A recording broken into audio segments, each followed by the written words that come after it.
Hello and welcome to another video by Johnny, and this is a really hot day. That's why I'm wearing like this. Hope you don't mind. Này nóng dữ ta. That's why I'm wearing like this. Okay, let's do writing test 2, Cambridge 17 today. And this is the latest book, Cambridge 17. So we have a writing test 2 like this. Some children spend hours every day on their smartphones, and they ask you, why is this the case? And do you think this is a positive or a negative development? Cái bài hôm nay là mình sẽ làm writing test 2 của cái bài test số 7, writing test 2 của test số 2 trong cuốn cam 17, là cái cuốn cam mới nhất ở thời điểm hiện nay luôn á. Thì nó một bài như sau: một số trẻ nhỏ dành hàng giờ đồng hồ mỗi ngày cho những cái chiếc điện thoại thông minh của chúng. Hàng giờ đồng hồ mỗi ngày, spend hours every day, so it means, it implies that they spend a lot of time every day. Cái chỗ này nó ghi là nó dành hàng giờ đồng hồ mỗi ngày, tức là nó hàm ý là nó dành rất là nhiều thời gian mỗi ngày on their smartphones.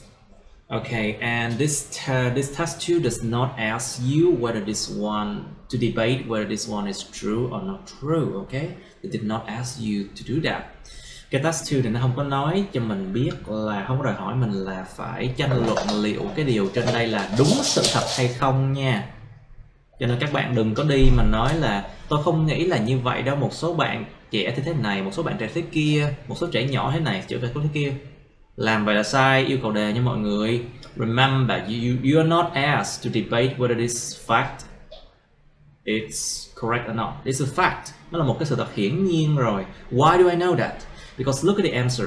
They ask you, why is this the case? So it means that this one is an undeniable fact already, and you are only asked to provide the reason why this whole thing happened.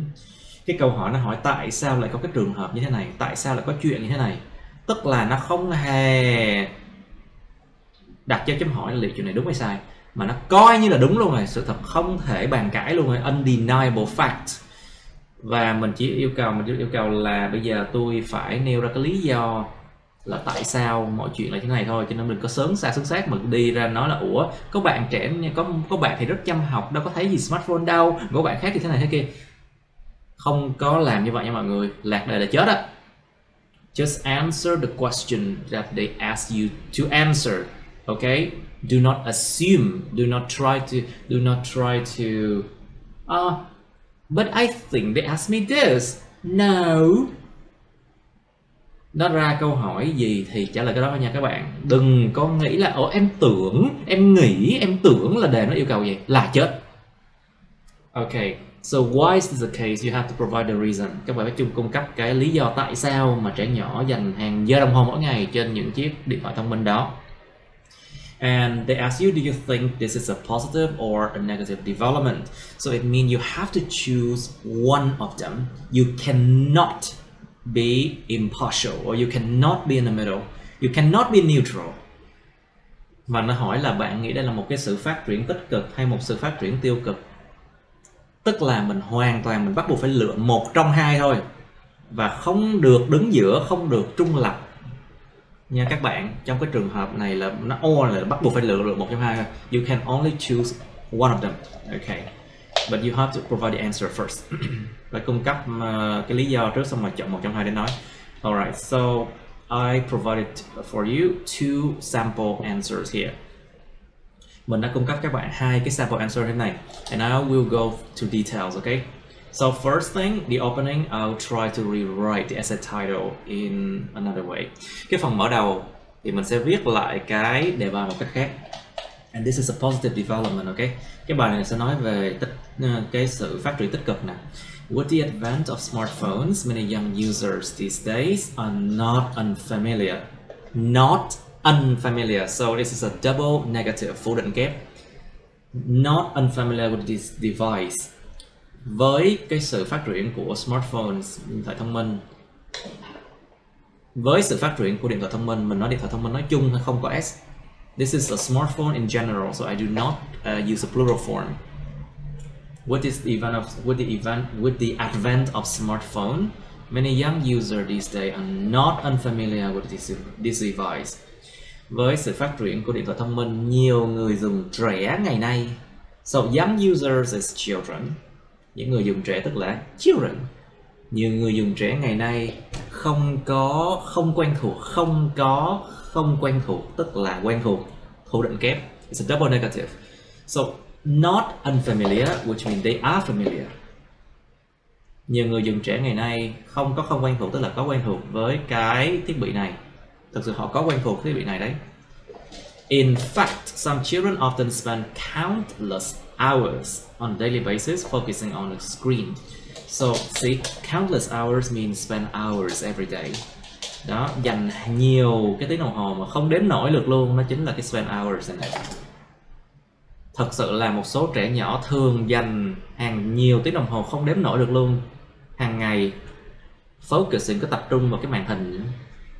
And there are several reasons for this development, and it seems to be a positive one. Có nhiều lý do cho cái sự phát triển này và nó dường như là một sự phát triển mà tích cực. Of course, a positive one. Okay, if I say if it seems to be a positive one, it means that I think this is a positive development. I do not have to write like I think, in my opinion, or whatever like that. I do not have to use personal pronouns, okay? Mình không có cái style, mình không thích chữ xài đại từ nhân xưng cho lắm, cho nên mình chỉ cần biết là có vẻ dường như là một cái sự tích cực, nó tức là ý của tôi nghĩ đây là một sự tích cực, không cần dùng đại từ nhân xưng là tôi nghĩ hay là theo ý kiến của tôi, in my opinion gì hết đó. Alright, so let's move on. So for the first paragraph of the body, I will have to use it for the reason. Đương nhiên cái đoạn đầu tiên thân bạn phải dùng cho cái lý do rồi. Tại sao nó là cái trường hợp như vậy? Smartphone is, smartphone in general. So I didn't use the plural form, okay? Cái chỗ này mình nói về smartphone nói chung cho nên mình không có dùng dạng số nhiều ở đây. Smartphone is created to function as a small yet powerful computer that can undertake multiple tasks simultaneously. Chiếc điện thoại thông minh được tạo ra để mà nó vận hành cũng như là một cái máy vi tính nhỏ nhưng mà lại rất mạnh, mà có thể undertake, có thể là đảm nhiệm nhiều tác vụ khác nhau một cách cùng lúc. So basically this is the point I was trying to make, and so basically this is the first point I was trying to make, the reason why. Đây là cái lý do đầu tiên nè. And this next sentence will explain in further details what multiple task. Và cái câu thứ hai này mình sẽ dùng để mà giải thích là nhiều tác vụ gì. This versatility, so I mean it can do many things. Versatile, it can do many things. Cái sự mà đa nhiệm tức là làm nhiều thứ này. This versatility is alluring. Alluring means attractive, hấp dẫn đấy. This versatility is alluring to many, including children, as with a tap, or a drag on the touch screen. Users can send emails or messages, read newspapers, or take amazing pictures. These are the multiple tasks I was talking about in the first sentence. So because I talk about these multiple tasks here, it linked the two ideas, it linked the two sentences together. Vì mình nói về những cái tác vụ cụ thể ra, nó sẽ liên kết ý giữa hai câu này với nhau. Cái sự versatility, cái sự đa nhiệm này thì rất là hấp dẫn đối với nhiều người, bao gồm trẻ nhỏ.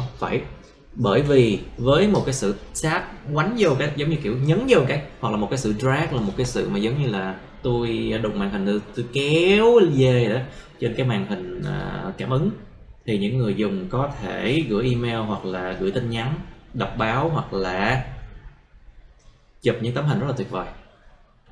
And then this one is a particular example. Đây là một cái ví dụ cụ thể nè. In particular, this device provides users with access to social media apps, games, and free online videos, which are addictive. especially to young minds who cannot usually resist the temptation. So this one examples, and I provide a deeper reason why, the second reason why it attracts children so much. This is the second point in this paragraph. Đây là một cái ví dụ về những cái app nào cụ thể, và mình cũng nói luôn là cái lý do thứ hai tại sao mà nó hấp dẫn trẻ nhỏ.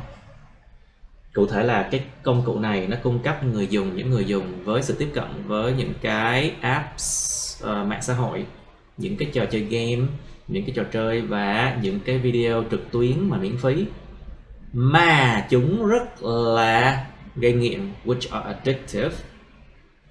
Phải đặc biệt là với những cái bạn trẻ như young mind, những cái đầu óc trẻ, the young minds mà không thường có thể chống đỡ được cái sự cám dỗ ấy.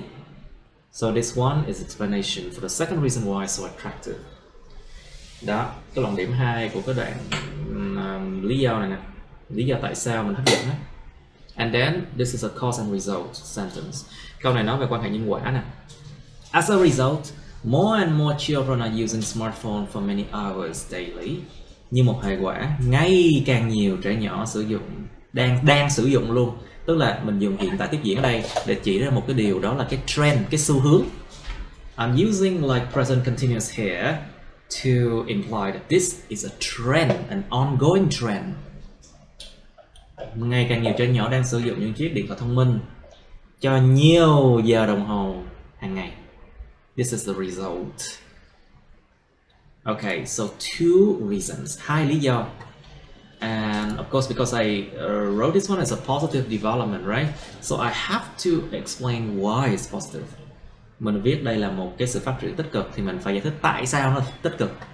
Okay, critics and parents may have concerns over this trend, but it appears to be unfounded. So it means that these concerns, these worries are baseless or unfounded. So it means like they worry for nothing.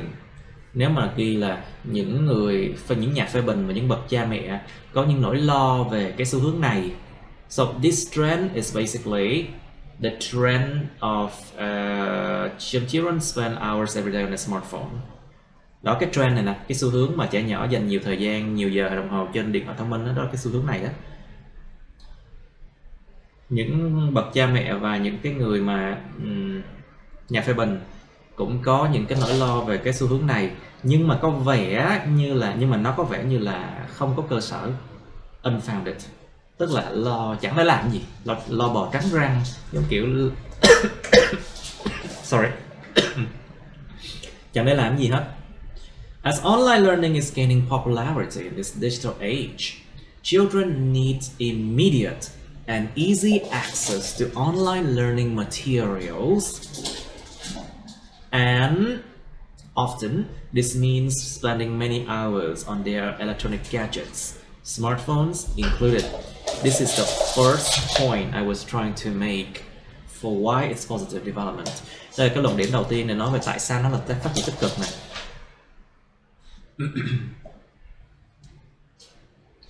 Khi mà cái chuyện học online, chuyện học trực tuyến nó đang có xu hướng là this is, I use present continuous again to imply this is a trend. Mình lại dùng một lần nữa hiện tại tiếp diễn để nói về đây là một cái xu hướng đang diễn ra trong xã hội.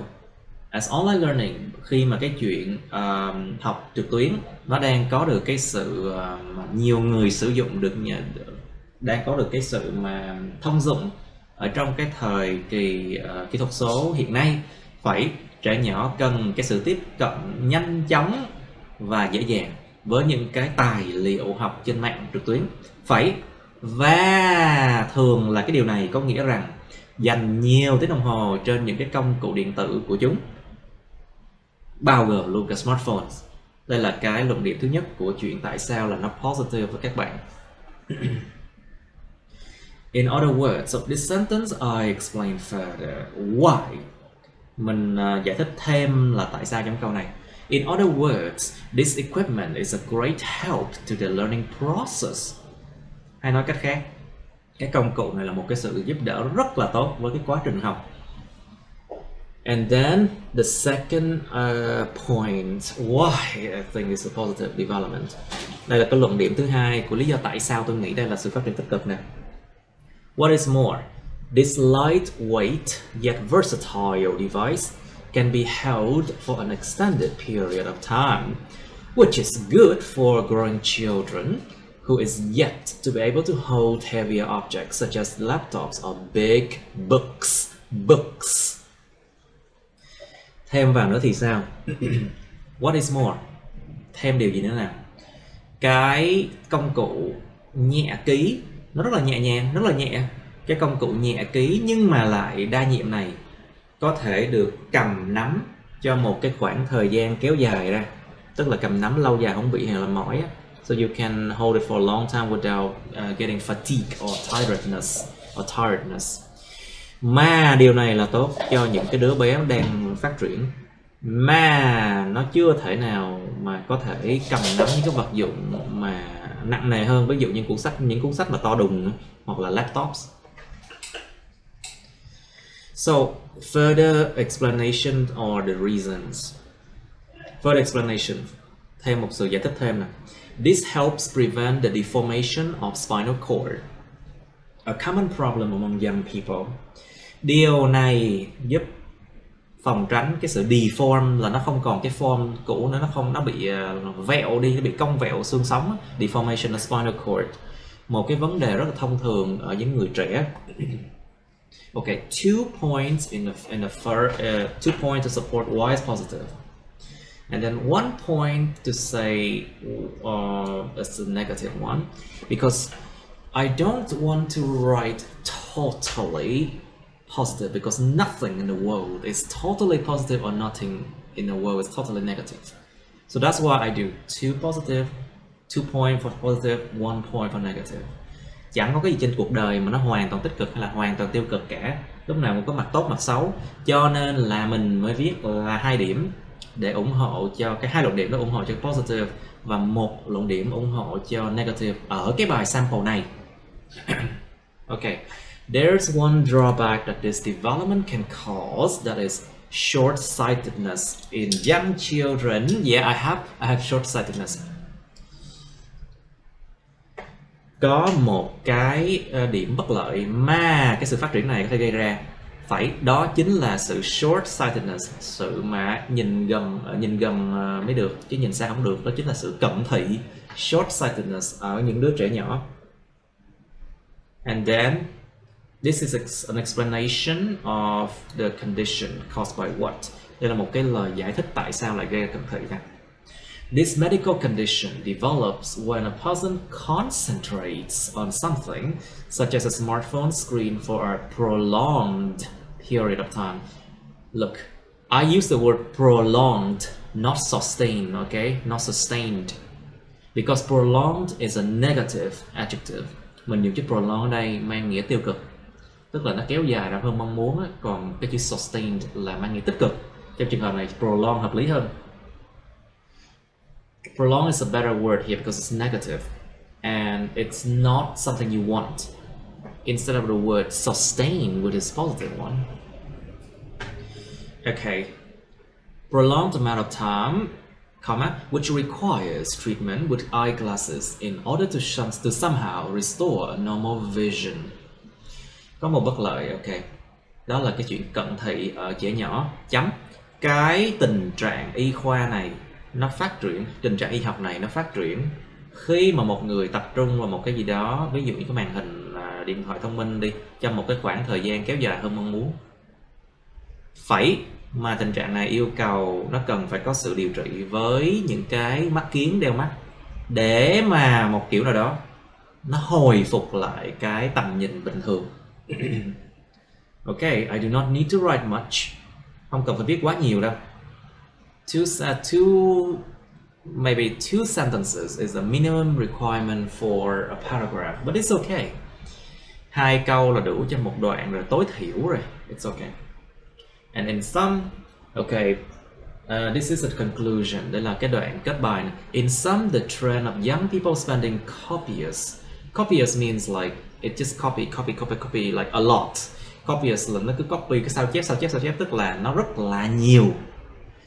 In sum, the trend of young people spending copious amount of time on their smartphones is predicted to continue in the near future. Nhìn chung, cái xu hướng của người trẻ dành những cái lượng thời gian mà nó cứ rất là nhiều trên điện thoại thông minh của chúng thì được dự đoán là sẽ tiếp tục trong cái tương lai gần. However, the public should not express concerns as this appears to be beneficial for the young minds.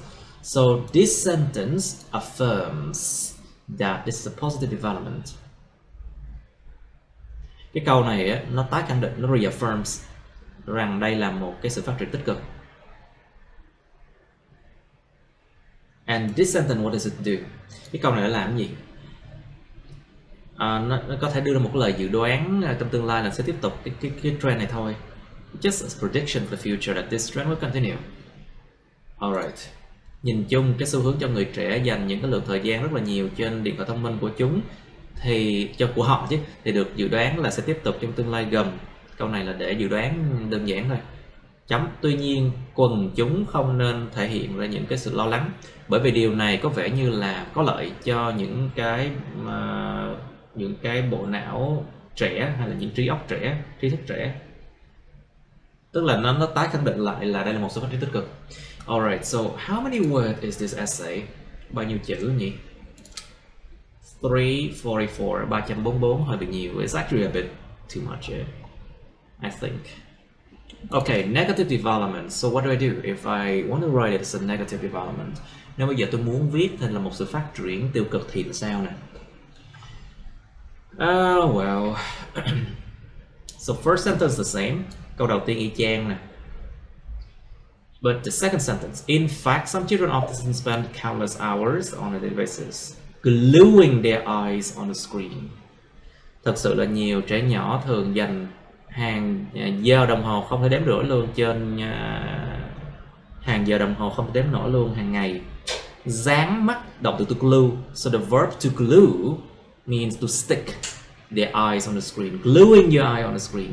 This is it's a style of mine. It's my style to write, and it's quite strong. It's a saying. This saying is a bit strong, and it implies that I think negatively about something.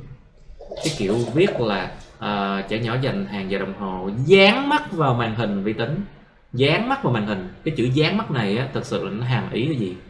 Là cái ý của tôi là tôi nghĩ đến một điều rất là tiêu cực. Tôi mới dùng chữ dán mắt như thế này. I use the word gluing the screen on the eye of the screen. And then there are several reasons for this development, but it appears to be a negative one. Có nhiều cái lý do cho cái phát triển này, nhưng mà có vẻ như là một sự phát triển tiêu cực. So this one, just this sentence implies that this is a negative development. Chỉ câu này thôi là biết nó là phát triển tiêu cực rồi. Alright.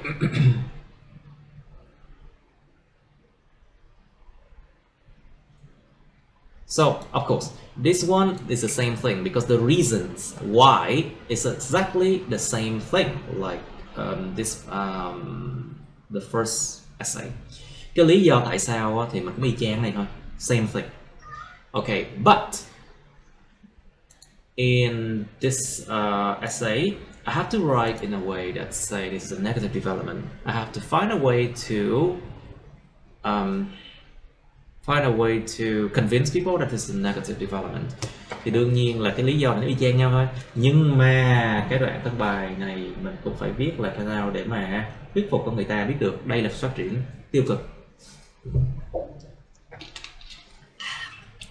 This is good, huh?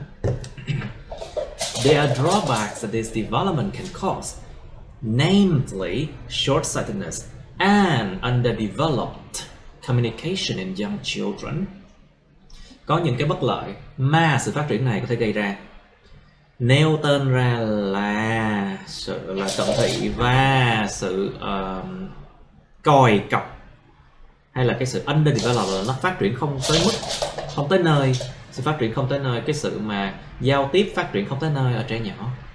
So it means that a lot of young children, they do not know how to talk, they don't know how to communicate. Có nhiều bạn trẻ, rất là trẻ nhỏ luôn, không biết cách nói chuyện.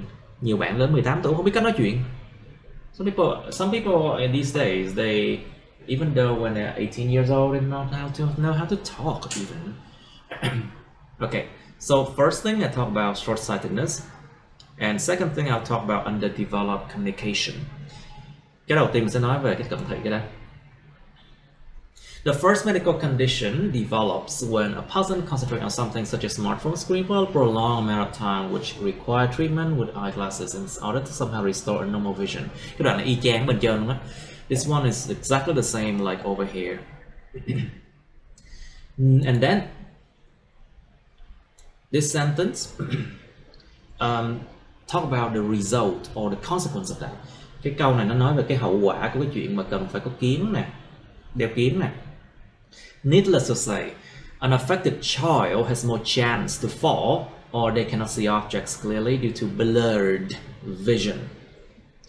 Không cần phải nói thì là không cần phải nói cũng biết, thì một cái đứa trẻ mà bị ảnh hưởng á, chỗ này mình dùng số ít thôi, một đứa trẻ thôi. Now I use singular because I like it that way. Mình thích thì mình xài số ít cho đó thôi, không thì mình xài số nhiều, children. If I don't want to use singular form, I can use plural, children. An affected child has more chance to fall. Một cái đứa trẻ bị ảnh hưởng nó có nhiều cái khả năng là bị té. Or they can see objects clearly due to blurred vision. Hoặc là chúng không thể nhìn thấy những vật dụng một cách rõ ràng do là cái tầm nhìn nó bị blurred, nó bị mù mờ. And okay, so this one talks about underdeveloped communication. Sorry.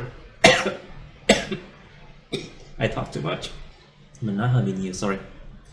Đoạn này nói về, cái khúc này nó nói về cái sự mà phát triển chưa tới nơi tới mức về giao tiếp á. Also having spent countless hours on electronic devices means that the time devoted to communicating with others is limited. And then the result is leading to the second condition. Ngoài ra cái chuyện cũng có chuyện gì đó. Ngoài ra cũng có chuyện gì? Ngoài ra cái chuyện mà dành hàng giờ đồng hồ không đếm nổi được luôn trên những cái thiết bị điện tử, có nghĩa rằng cái thời gian mà dành trọn thời gian cống hiến dành trọn cho chuyện mà giao tiếp với những người khác nó bị limited, nó bị giới hạn lại. Phải dẫn đến hậu quả gì? Leading to the second condition, dẫn đến cái tình trạng thứ hai. And then I explain the second condition. What is the consequence of second condition? Câu này giải thích là cái tình trạng thứ hai nó dẫn đến hậu quả gì. Without a good communication skills, those affected children are much less likely to succeed in the job market. That's the first one. Đó, thứ nhất này. And they stand a lower chance of having good relationships with the other people. Hai lý do. Nó có hai cái hậu quả chứ, sorry. Two consequences. Không có kỹ năng giao tiếp tốt, những cái đứa trẻ bị ảnh hưởng này thì nó ít có tiềm năng hơn nhiều để mà thành công trong cái thị trường lao động. Thứ nhì là chúng stand a lower chance, là chúng có được chúng có cái cơ hội thấp hơn nhiều để có được cái mối quan hệ tốt với những người khác. So two problems.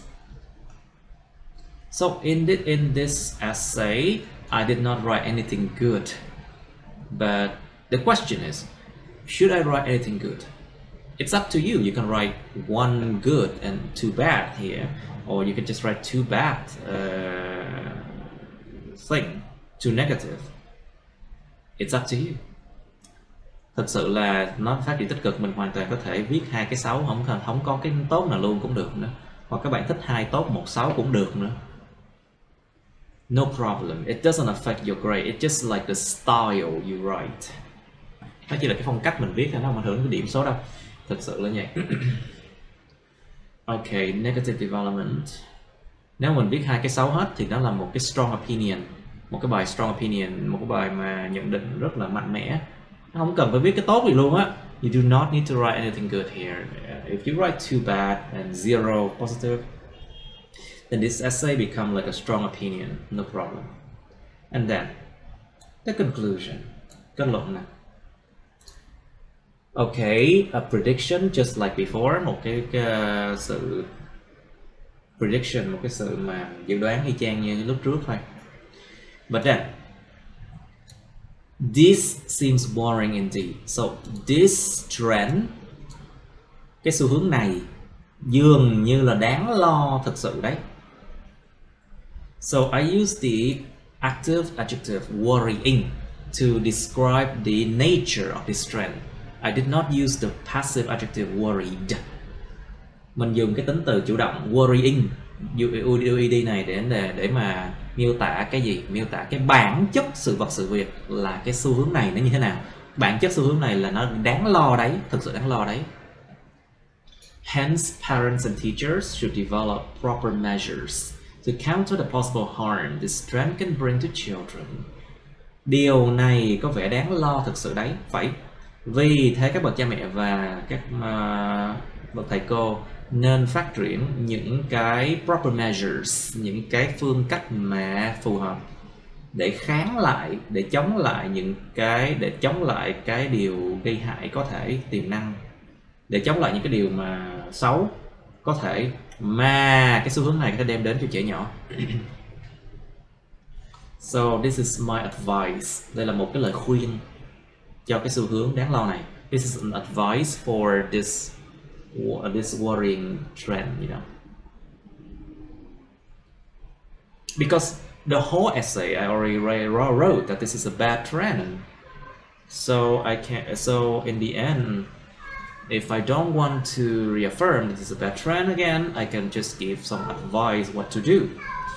Cái bài mình đã nói xấu về cái sự phát triển này rồi, cho nên là cuối mình thích thì mình tái khẳng định lại là nó xấu chẳng hạn, nhưng mình không thích, giờ tôi cho một cái lời khuyên thì sao? Tôi thích thì cho lời khuyên thôi. Alright. As long as you write according to what the essay want you to write and focus on the essay title carefully, do not go out of topic, then you'll be okay. Your essay will be good. Miễn sao các bạn trả lời đúng cái yêu cầu đề, nó có những cái keywords nào, những cái vấn đề chính nào, các bạn đừng có bỏ qua bất kỳ cái gì. Không ghi lạc đề, không viết lạc đề là các bạn sẽ ổn thôi. Okay. Let me end this video. Okay, that's the end of my videos. Please like, share this video with your friends, subscribe to my YouTube channel, and press on the bell button next to the subscribe button so you can get notified about my new uploads, okay? You can also press follow my Facebook, but please don't add me on Facebook as friends, okay? Cảm ơn các bạn đã theo dõi nha. Các bạn hãy nhấn vào like, chia sẻ video này bạn bè các bạn. Nhấn vào nút đăng ký kênh YouTube mình và nút cái chuông kế bên cạnh để đăng ký kênh á, để mà các bạn có thể được thông báo về những video mới nha.